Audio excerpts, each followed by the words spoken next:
ഞാൻ ദേ ഇവിടെ ഈ കരഞ്ഞു പിടിച്ചിരിക്കുന്നത് ഒരു സവാള അരിഞ്ഞതാണ്. എനിക്ക് ഉള്ളി സവാള ഇത് അരിയുമ്പോൾ എനിക്ക് അരിയുമ്പോഴെന്നല്ല, അത് അരിഞ്ഞു കഴിഞ്ഞാൽ എനിക്ക് വീട്ടിൻ്റെ ആ 7 അയലത്ത് നിൽക്കാൻ പറ്റൂല.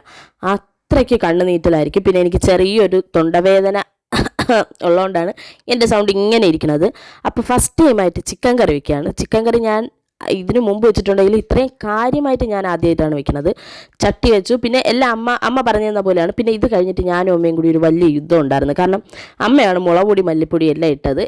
അപ്പം മുളക് പൊടി ഇട്ടപ്പോൾ കൂടിപ്പോയി. എനിക്ക് എന്തെങ്കിലും കാര്യം ഉണ്ടാക്കിയിട്ട് ഇങ്ങനെ ഞാൻ ചെയ്യണത് അത് നല്ല വൃത്തിക്ക് വന്നില്ലെങ്കിൽ എനിക്ക് ദേഷ്യം വരും. അപ്പം ഈ മുളക് പൊടി ഇടുന്നുണ്ട്. അപ്പോഴേ ഞാൻ പറഞ്ഞ അമ്മ മുളക് പൊടി കൂടും.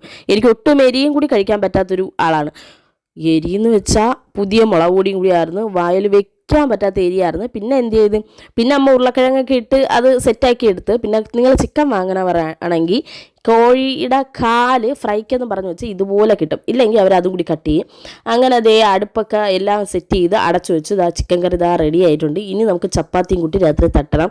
അപ്പോൾ ഇത്രയേ ഉള്ളൂ. ചിക്കൻ കറി എന്തായാലും സൂപ്പറായിരുന്നു കേട്ടോ. Love you all. ഞാൻ ഇനി കഴിച്ചിട്ട് വരാം. ബൈ.